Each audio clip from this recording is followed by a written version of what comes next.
tu programa informativo Hablando de Derecho y Más, con el licenciado Aneuris Mercedes, donde tenemos análisis legal, entrevistas, comentarios, consultas y mucho más, porque este es tu programa informativo.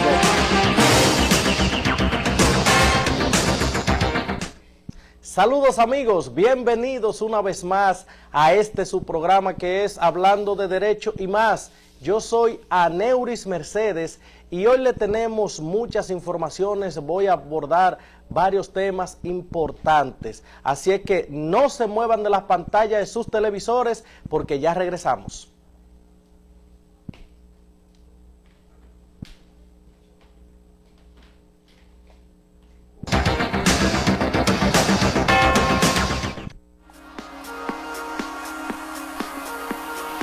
Marcha, Max Ferretería, Max Comercial, Max Madera, Max Plásticos y Max Barato. Grupo Max, síganos en nuestras redes sociales, Facebook e Instagram, Grupo Max.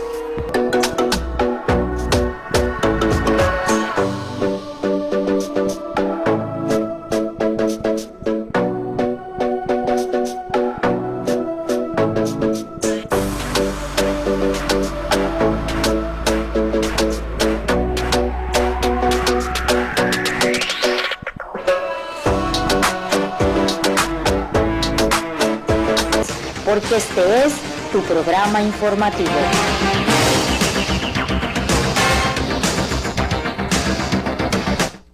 Señores, la semana pasada le fue variada la medida de coerción al general Acosta Castellano por presentación periódica y una garantía económica. ¿Qué sucede? Inmediatamente uno de los comunicadores influyentes, José La Luz, lanzó un tweet que decía que aquí se estaban creando las condiciones para el surgimiento de una dictadura y ponía como enlace la libertad del general Acosta Castellanos. Ese influyente comunicador no es nada más y nada menos que José La Luz.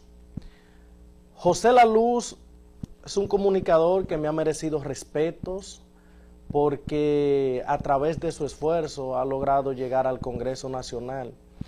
Pero involucrarse en temas que no domina a la perfección, creo que es un poco incoherente, un poco desafortunado. ¿Por qué digo esto? Porque no veo cuál es la relación que hay entre la libertad de este general por parte de una magistrada y que se están creando las condiciones para una dictadura. Déjame decirte, José La Luz, que te voy a decir algo. Mira, esa jueza que te referiste en el tweet y luego un periódico de circulación nacional lo publicó masivamente.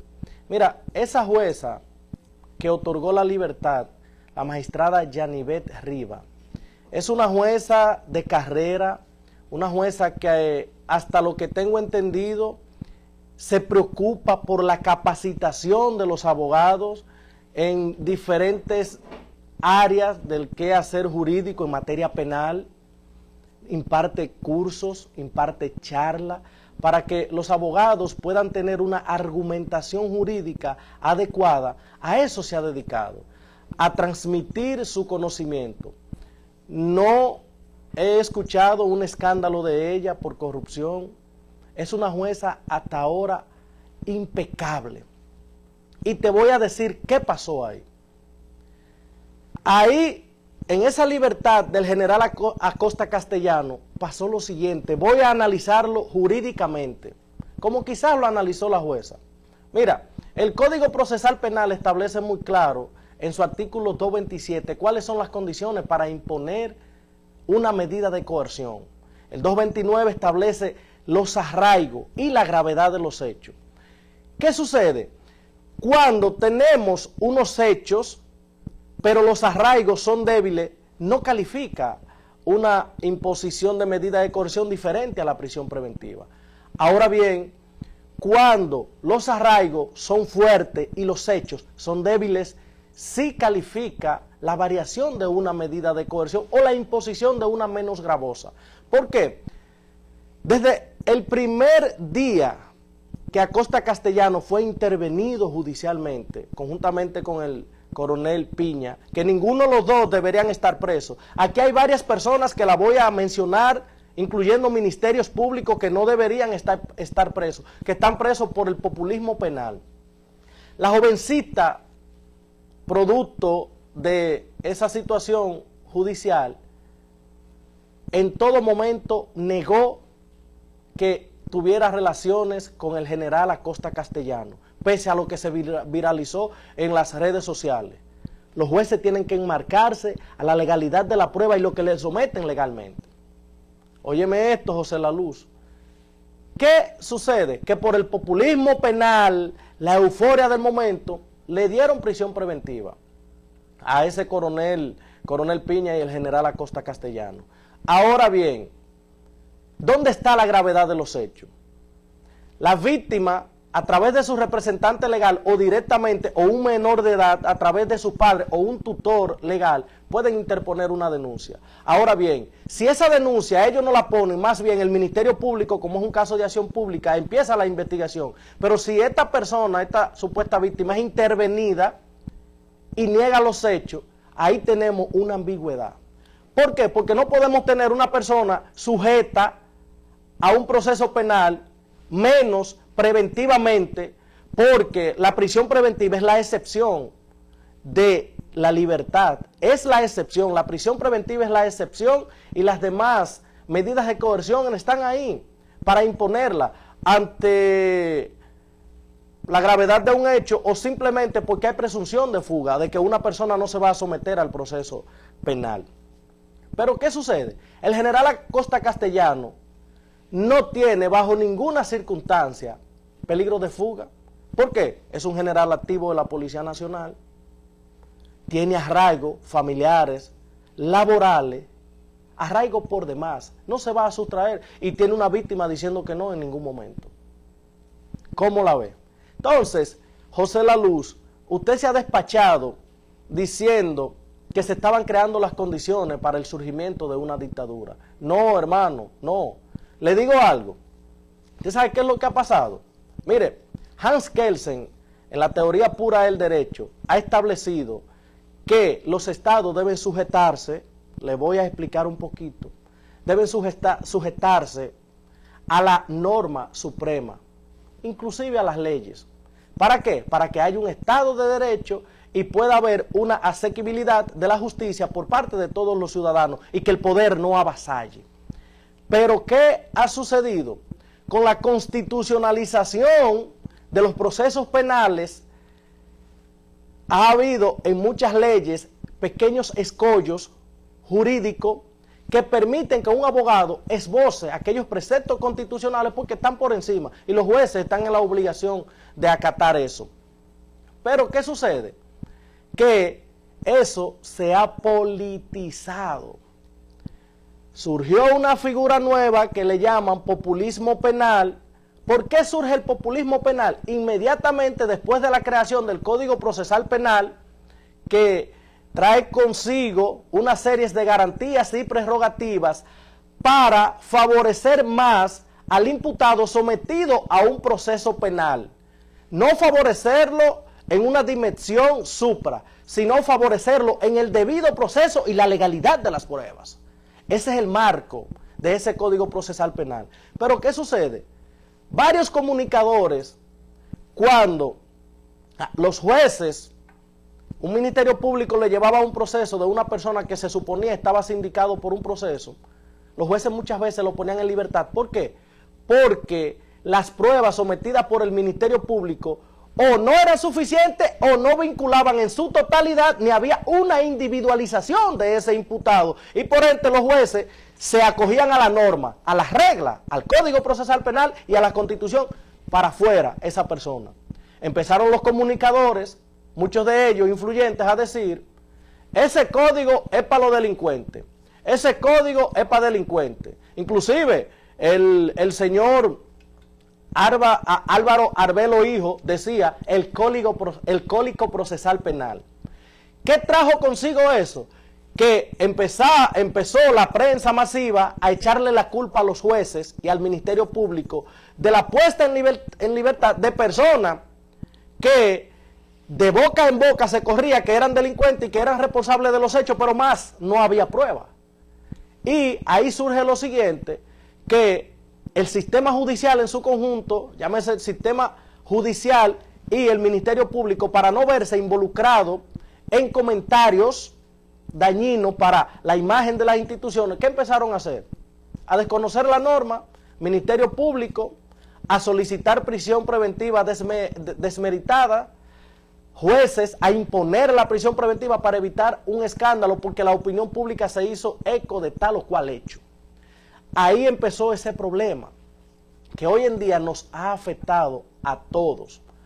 Tenemos varias personas imputadas de hechos y sometidos a prisión preventiva por mero cuidado del sistema judicial de que no haya comentarios. Por personas como usted, José Lalú, que critica todo, pero tiene que enmarcarse de frente en los procesos para que vea cómo son los procesos y conocer la norma, porque usted es una persona muy inteligente, pero tiene que conocer la norma al momento de hablar de una decisión de una juez que por demás es capacitada, muy proba, inteligente, y es una de las juezas que va en ascenso. ¿Por qué? Porque aplica la ley.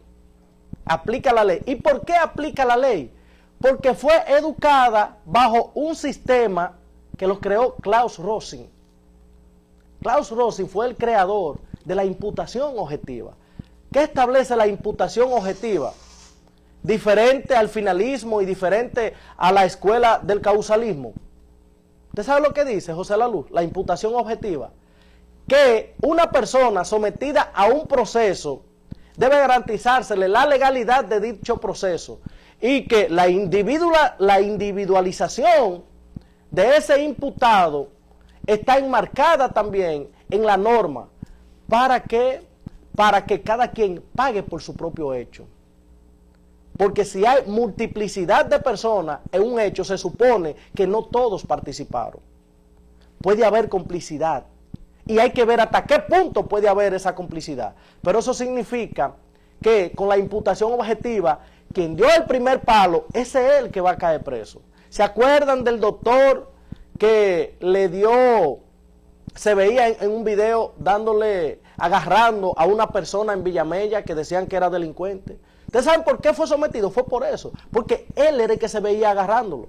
Pese a que ni siquiera le dio, pero se presume que lo está agarrando para que los otros le den. ¿Me entiendes? Eso se llama imputación objetiva. Entonces, la imputación objetiva eso es lo que busca. Y si el general Acosta Castellano tiene una víctima que está desconociendo esos hechos, ¿por qué debemos mantenerlo preso? Entonces, esa jueza dio una buena decisión, atinada a la ley, atinada a las normas. Yanivet Rivas es un ejemplo del buen ejercicio judicial. ¿Por qué? Porque quizás, y eso lo pude percibir en esa decisión, no se basa en populismo penal. Así es que jueza Yanivet Rivas, siga hacia adelante, que usted es una estrella. Y tenemos varias personas que por el populismo penal están presos. Ahí tenemos Margarita Hernández, de San Pedro de Macorís. Oye, ¿de qué la acusan? La acusan a ella de ser cómplice en falsificación, porque validó también 2 acuerdos, el de Aníbal González y el de Juana Domínguez Sala. Oigan eso, pero eso está enmarcado en el Código Procesal Penal, el artículo 37, modificado por la ley 1015, y dice muy claro que en los hechos de niños, niñas y adolescentes que involucren violencia de género, si la víctima oralmente manifiesta su intención de conciliar, oigan esto, el Ministerio Público puede admitir una conciliación Y dice más para abajo, el mismo párrafo, dice siempre y cuando no se vea en riesgo la seguridad física de la víctima. Pero como un ministerio público, una mujer que le está diciendo, mire, yo no temo por mi vida, ese es mi esposo, ese es mi marido, nos vamos a ir a vivir a la casa. ¿Cómo un ministerio público puede presumir de que la vida de esa persona corre peligro? No, el ministerio público no va a poder presumir eso bajo ninguna circunstancia. Se acogió a la ley, a lo que establece la ley, pese a unos lineamientos de parte de la Procuraduría que establecen muy claro en varias materias que no aceptan acuerdos, pero que vamos a ver el alcance de esos lineamientos, de esa norma. Entonces, ella está aplicando una norma que está en la Constitución de la República, la conciliación y el Código Procesal Penal. Entonces, ¿por qué prisión preventiva a esa pobre fiscal? Hasta un defensor público tiene. ¿Por qué prisión preventiva? No mató a nadie. No hay certeza, y sé que es así, de que ella sea cómplice en que falsificaran una firma. ¿Me doy a entender? Y es que es parte del mismo populismo penal. Hay 2 muertes, muy preponderantes, muy sonadas. Entonces, tenemos que apagar ese fuego. Eso pasa también con el fiscal, el procurador fiscal de San Francisco de Macorís, Huáscar Antonio Fernández. Huáscar Antonio Fernández renunció a su posición. Fue aquella persona que fue sorprendido en flagrante delito discutiendo con su esposa.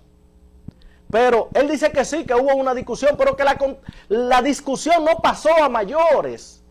Porque se supone que él es un profesional y ella también trabajó en violencia de género, ahí en San Francisco de Macorís. O sea, ¿qué está pasando? Que lo avasallan. Denunció que no le dieron un trato digno. Sus propios compañeros, oigan esto, que le voy a decir algo a los miembros del Ministerio Público. Sus propios compañeros lo estaban avasallando. Dice él que no fueron a la cárcel donde él estaba detenido, nadie habló con él. ¿Cómo puede haber una imputación objetiva y seria? ¿Cómo puede haber si la misma víctima, en el testimonio de esa víctima que se apoyan, de la esposa de su pareja, oigan esto, es la misma que va al tribunal a decir, yo vengo a apoyar a mi marido, porque los hechos no sucedieron como el Ministerio Público dice, pero como eso cogió popularidad, como eso cursó las redes sociales, tenemos que hacer un ejemplo. ¿Por qué? Porque mucha gente empezaron a decir, ¿en manos de quién está el pandero? Pues se supone que el Ministerio Público es para proteger. Y si el Ministerio Público persigue tanto la violencia de género, ¿por qué este fiscal se involucra en eso? ¿Me entienden? Entonces hay que apagar ese fuego también. Y le voy a decir algo a ustedes, los miembros del Ministerio Público. Miren, ustedes son de carrera. Son de carrera. No avasallen a su compañero cuando esté en un proceso. No lo avasallen. No. ¿Saben por qué? Porque el Ministerio Público sube y baja. Sube y baja. El único que solo sube en el Ministerio Público, oigan esto, es el Procurador General de la República. ¿Saben por qué? Porque el Procurador General de la República es designado mediante un decreto. Eso hace entender que es un puesto político. Aunque no sea así, aunque sea por la capacidad de la persona, pero es mediante un decreto del presidente de la República porque representa al Estado. ¿Me doy a entender? Ese es el único que solo sube, no baja. Pero usted lo designaron por 4 años como titular de una provincia o de un departamento cualquiera que sea, y en esos 4 años, cuando hagan concurso nueva vez, usted es posible que baje. O se olvidan de Jenny Berenice Reynoso, está en la corte, cambió. Se olvidan de Olga Dinay Llavería, está en niños, niñas, adolescentes. Se olvidan de una fiscal también de La Vega que hicieron fiesta cuando la sacaron. Entonces, ustedes son de carrera, no avasallen a su propio compañero, que eso se ve como que no hay unidad. Es la institución que debería presentar más unidad y tratar de tapar pequeños entuertos que se dan para no dañar la imagen de ese ministerio público. Nos vamos a unos consejos comerciales y ya regresamos. Este es tu programa informativo.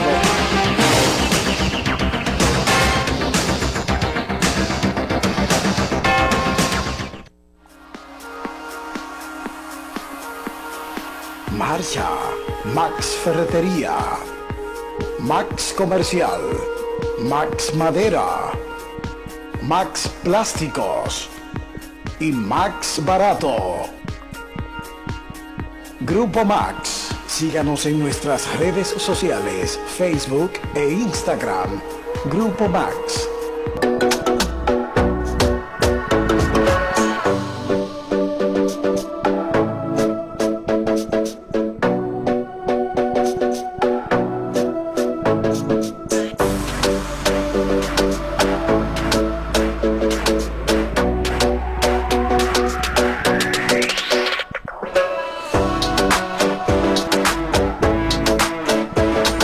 Porque este es tu programa informativo.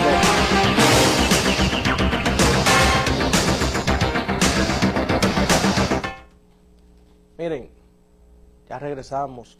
Esto es Hablando de Derecho y Más por Sportvisión Canal 35. Miren, sobre lo que le contaba anteriormente, para todo siempre hay una respuesta. Fyodor Dostoyevsky, aquel filósofo, pensador, psicólogo, que creó aquel parámetro que le llamó el existencialismo. Dostoyevsky decía que el existencialismo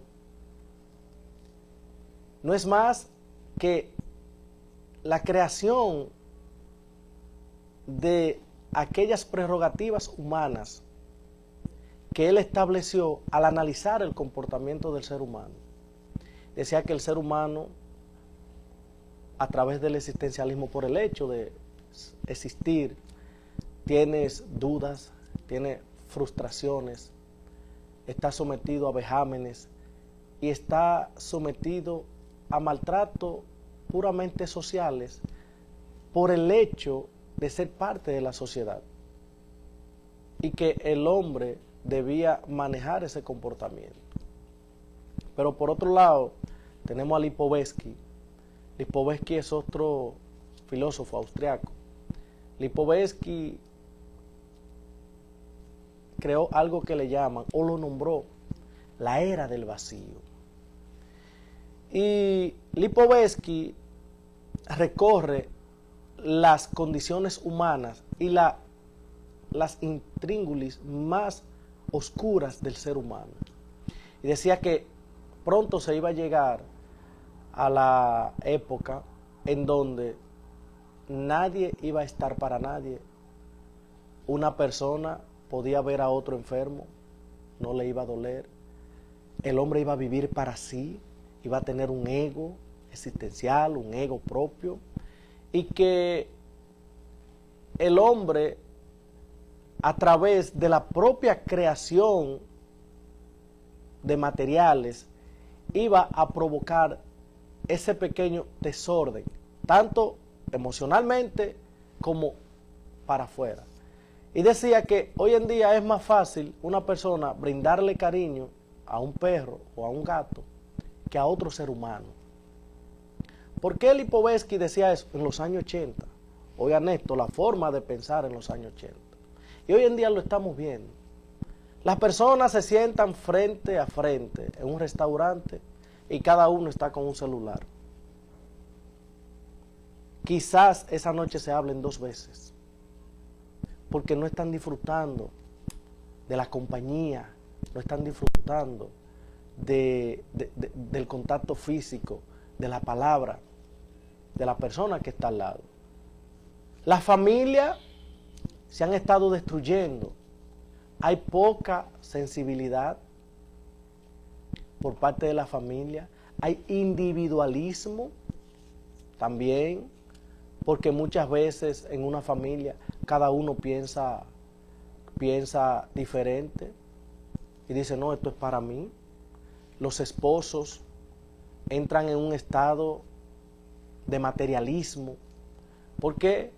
Porque el hombre no quiere ya suplir el hogar.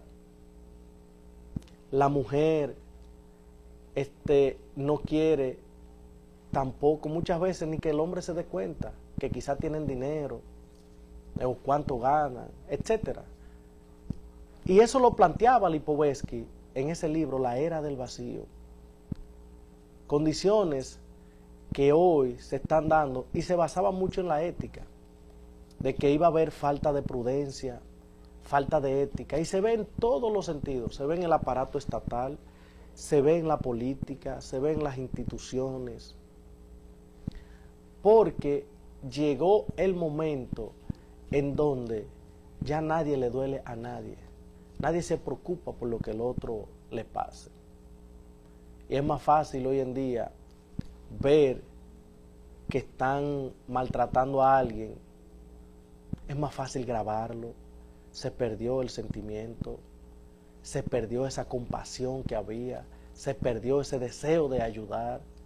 Es más fácil grabar a una persona hoy en día con un celular cuando está peleando, o 2 o 3 personas lo tienen rodeado, como pasó hace varias semanas.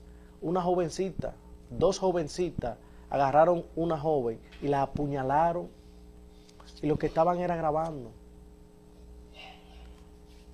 Pero qué bueno, tenemos una ley, la 5307, pero tenemos otra ley recién aprobada por el Poder Ejecutivo sobre la dignidad de aquellas personas accidentadas que mueren, porque lo que hacen es grabarlo.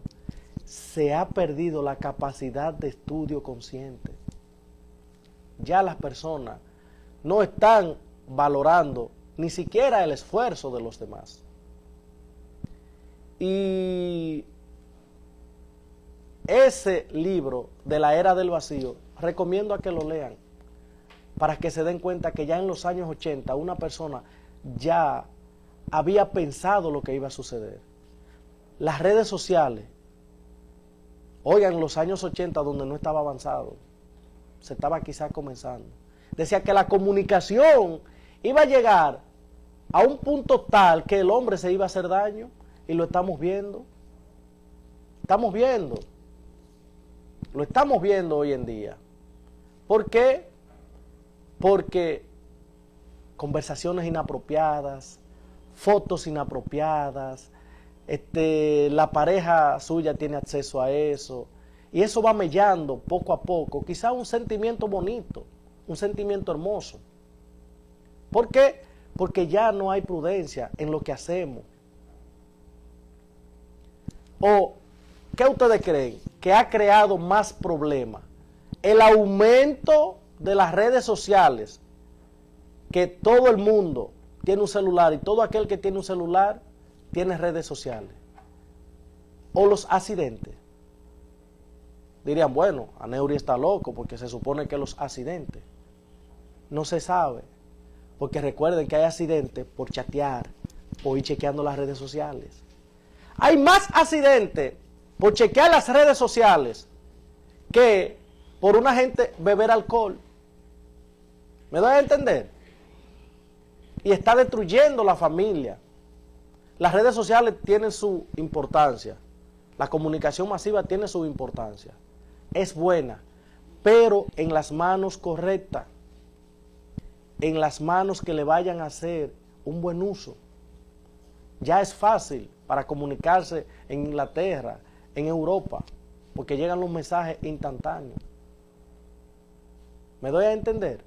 Entonces, señores, miren, esto es todo por hoy. Nos vemos en la próxima semana. Esto no es un hasta Dios, sino un hasta luego, o hasta el próximo domingo. Esto es Hablando de Derecho y Más.